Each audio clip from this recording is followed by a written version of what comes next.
So for today's mission moment, we've invited Joe Clark right here in our own backyard to share his story with you. Joe is president and CEO of Integrated Financial Network, and he's been a builder general agent affiliated with Ohio National since 2009. Joe is also a registered representative of UNESCO. He has approximately 85 affiliated agents in his office, 12 of whom are career agents. Joe has received many honors and awards, including 3 Executive Councils, 5 Council of Honor qualifications.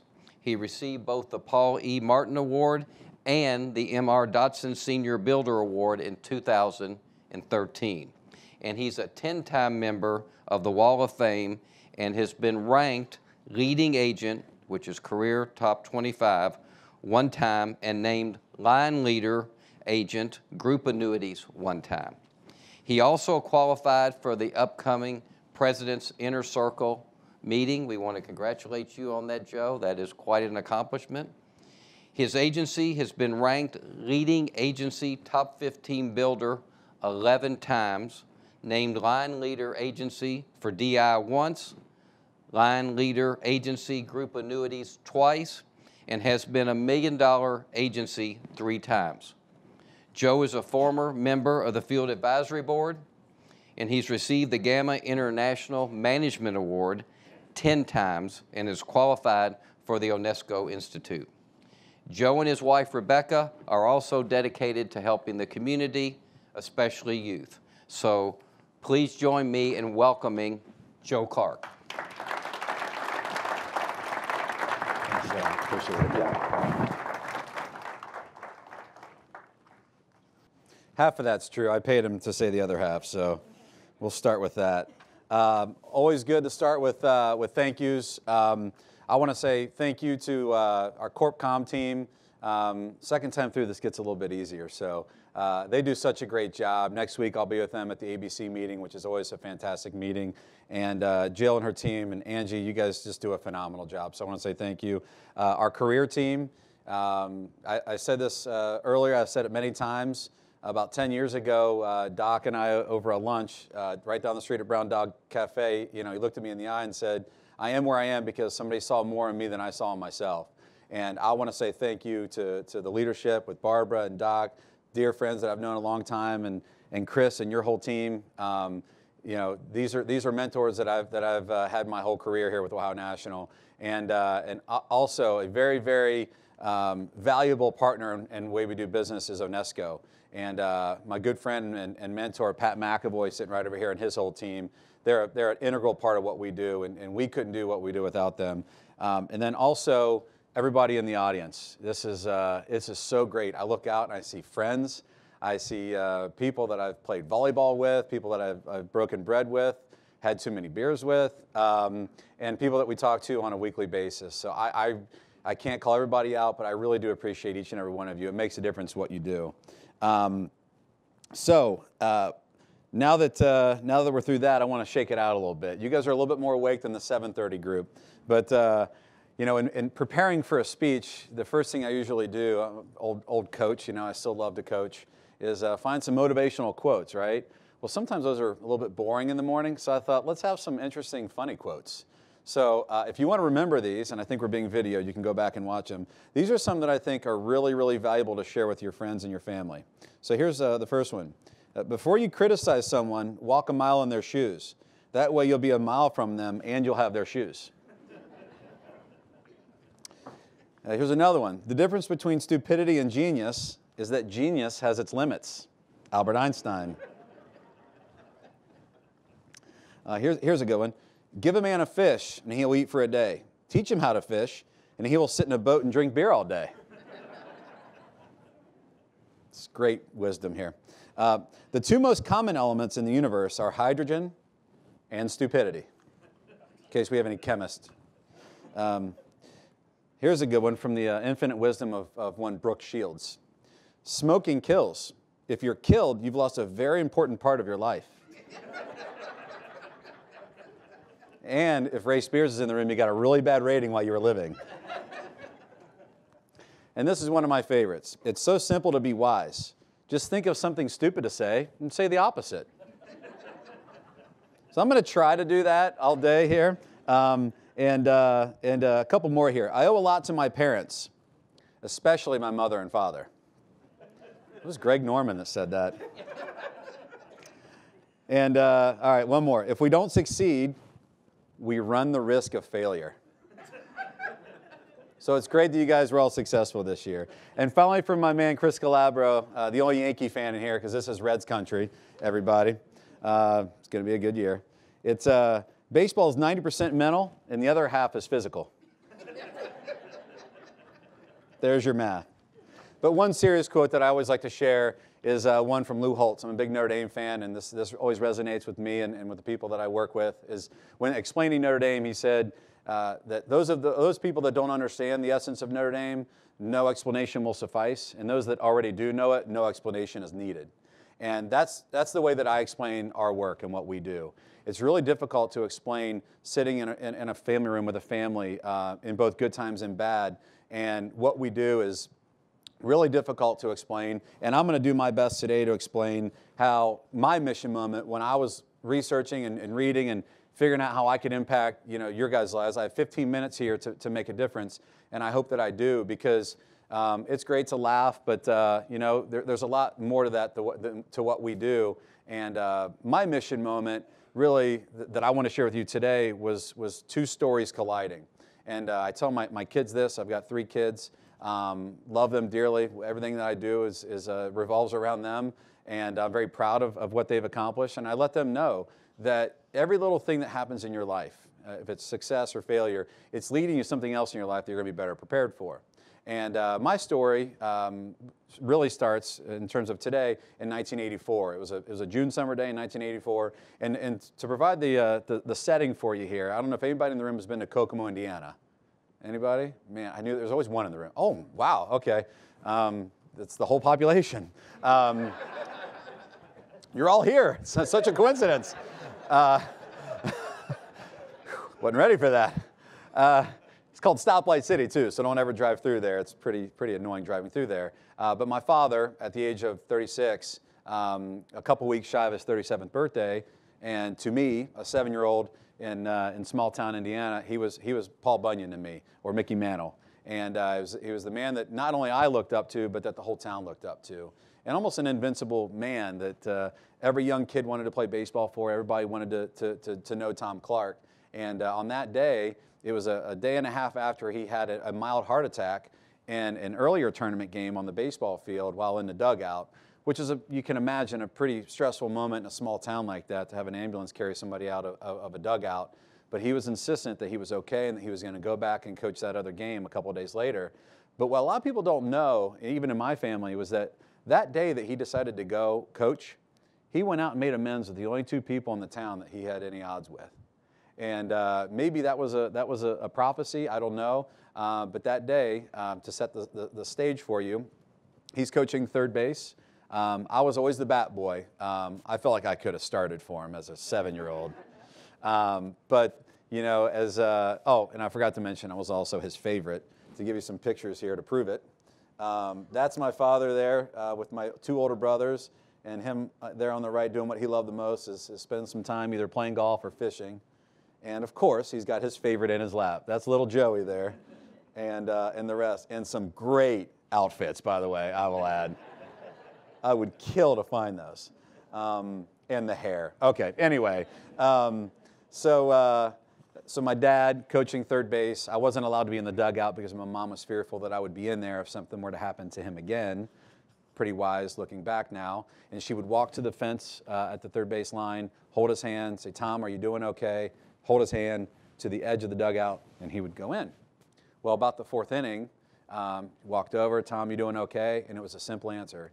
"I don't feel right. I don't feel well." Took a few steps, walked in the dugout, and collapsed and died right there at the feet of my brother who was playing.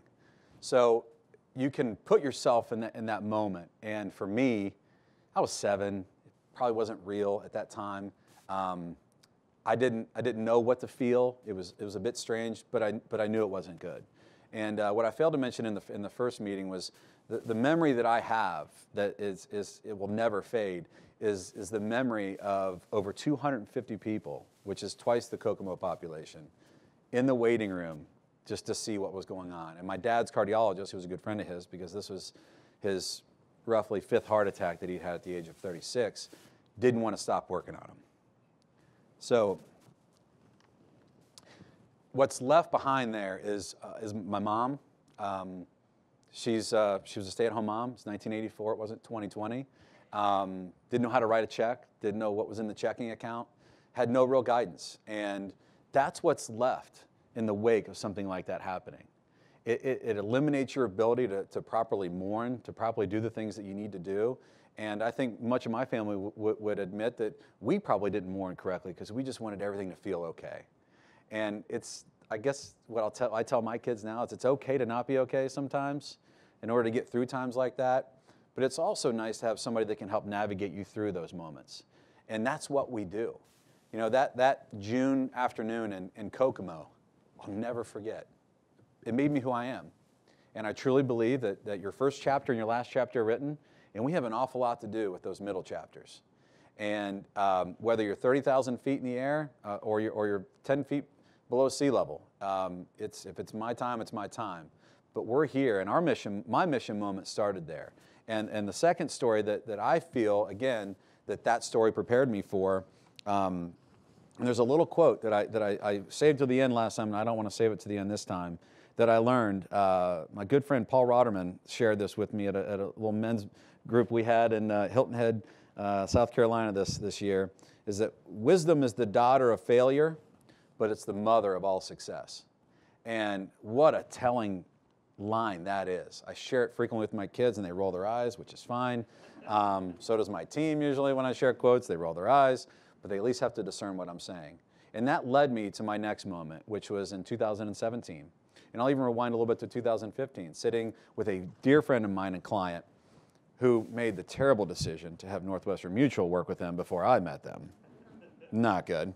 And I tried to repair the damage. And having this meeting with my good friend Tara, this is a picture of Tara, her husband Joe, and their 2 kids, Carter and Caitlin.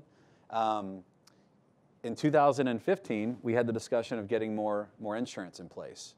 But in 2017, and leading up to that, we realized that Joe had developed awful brain tumors in his brain, and it was just mostly inoperable. He tried, he fought like crazy, and in Halloween in 2017, he passed away at the age of 42. So that's what's left behind. And for me to be there, I can't change what happened to Joe, can't bring him back, can't change any of that. But I can now watch Tara move through her life in a way that she can lead her children, she can continue to do the things that she needs to do. And a wise man once said on a shared video that I have with them that in the absence of people earning income, you need capital earning income. And that's what we do. And every one of you have a part of that. And for Tara to be able to raise her kids, Caitlin and Carter, in a way that they can have a good life ahead of them, they can't change what happened. Similar to little Joey Clark in 1984 on that Lafayette Park Little League ballpark in Kokomo, Indiana, that planning can help you get through. And these are the faces, and I thought it was important for you to see these faces because, you know, that is what we do. That's the impact of what we do. And again, those of you that don't understand it, no explanation will suffice. And those of us that are in it and doing it and being a part of it, there's none needed. But I chose to give one because I know Tara will be proud of this. And since then, just so you know, and I don't know, maybe there's people in here that know this family, but she has become such an advocate for insurance and the planning that we do that she's introduced us to other people that she knows need our help. So my point in all of this is there's lots of mission moments. You're all living your mission moments. You all have them. You don't have to be in the field like us to have that mission moment. You're making them every day. So in preparing for this, I wanted to leave you with something that hopefully, again, is pretty discernible and something that will be of value to you. When you get a chance, Google the 16th second commencement speech.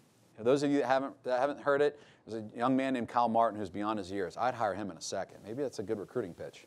And he talked about how hard he worked to become the valedictorian of his high school class. And that in that moment, he was so excited. All the sacrifice that when he knew he was in the running that he gave up to win that valedictorian, he thought it would change his life. And then he got that banner or that badge, and he wore that medal with honor, and he celebrated like crazy for 15 seconds. And in his words, then there was a 16th second. And then what? And then he realized that at the sacrifice of his relationships with valuable people in his life, with maybe family or friends, things that he passed up on, just for a goal's sake, it really wasn't worth it. I'm not telling you don't be ambitious in chasing your goals and your dreams. I'm one of the most competitive guys you'll ever meet in your life. I've knocked my mom over to win a ping pong game, so don't judge me. But the relationships are what matter. And they're vital to what we do. And I would tell you, pick up the phone. Our field is filled with quality people. I mentioned some in the first wave. I'm going to mention more this time, and I'm going to leave people out, and they're going to cuss me out on text message as soon as I get off the stage, and that's okay. I can handle it. I'm Irish. All right? There's people out there like John Dwyer who write a lot of business. He's not Albert Einstein, neither am I, neither are a lot of people. He's very smart, but he's a great person that cares. He's got stories to tell. Emily Prendeville, R.J. Buechler in my office, Michael Kinsey, Skip Wagner, Ken Grace, Pat Marody, Bill Maxon, Stan Lovelace, Dennis Hesselink, Bill Mercer. That'll give you some laughs too.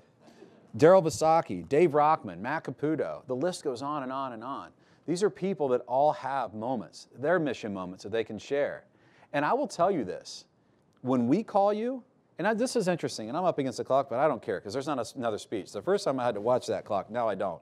And they promised they wouldn't play music, so I'm sorry, I'm going to run a few minutes over.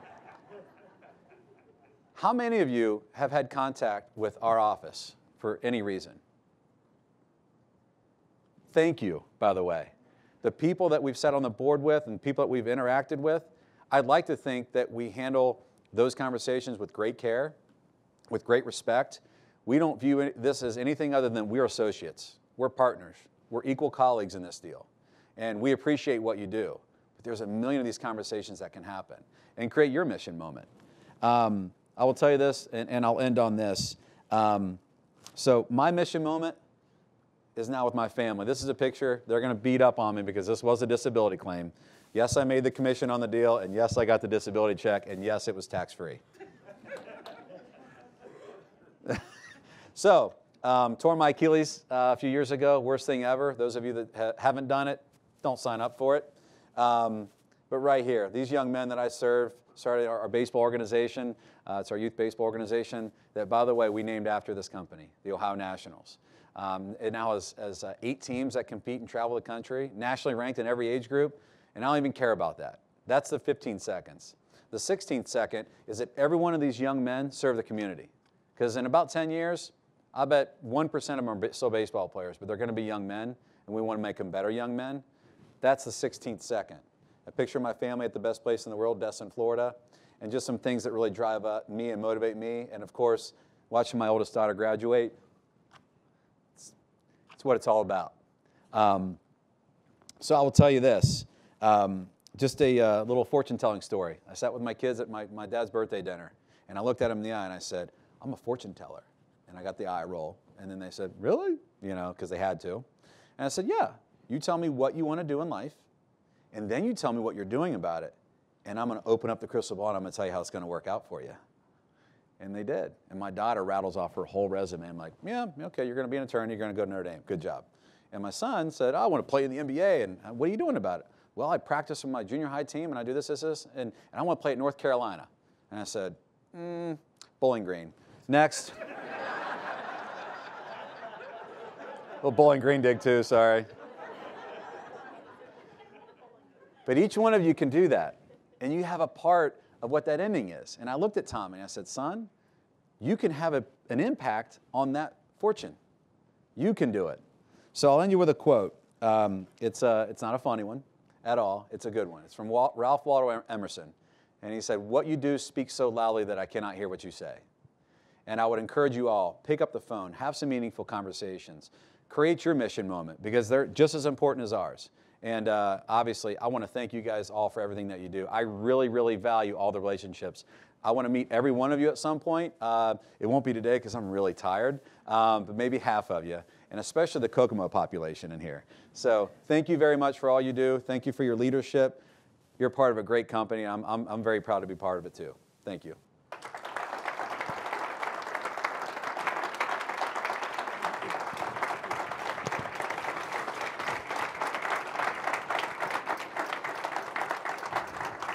Thank you, Joe.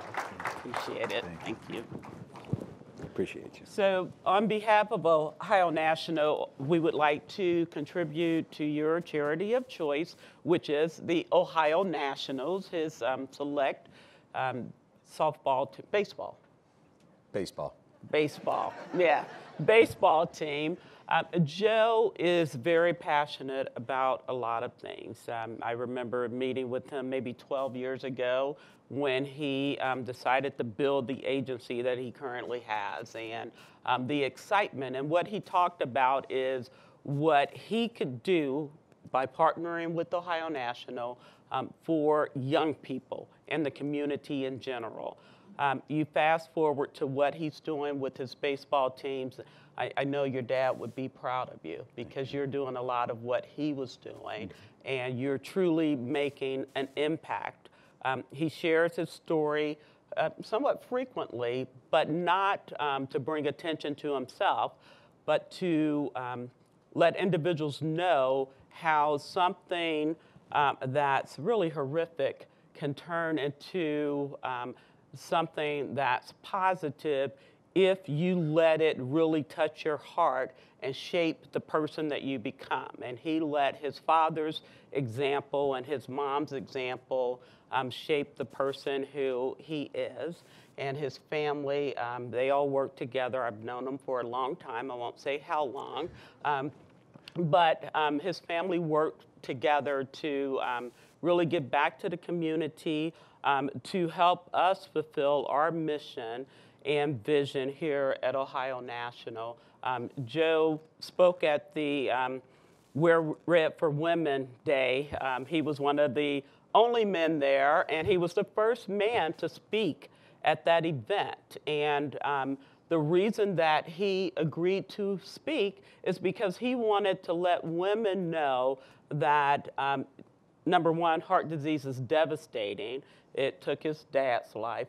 But he told the story of how it impacted his mom and how it impacted their family and how important just being aware and financial security and taking care of your health is for everyone, not just women, but for men as well and those who are left behind. And so thank you for agreeing, even though they were mean mugging him at the beginning. By the end, he got a standing ovation, which was, rightfully due. So thank you, Joe. We appreciate you. Thank you very much. Alrighty. Thank you. Appreciate everything, Barbara. Thank you. Thanks.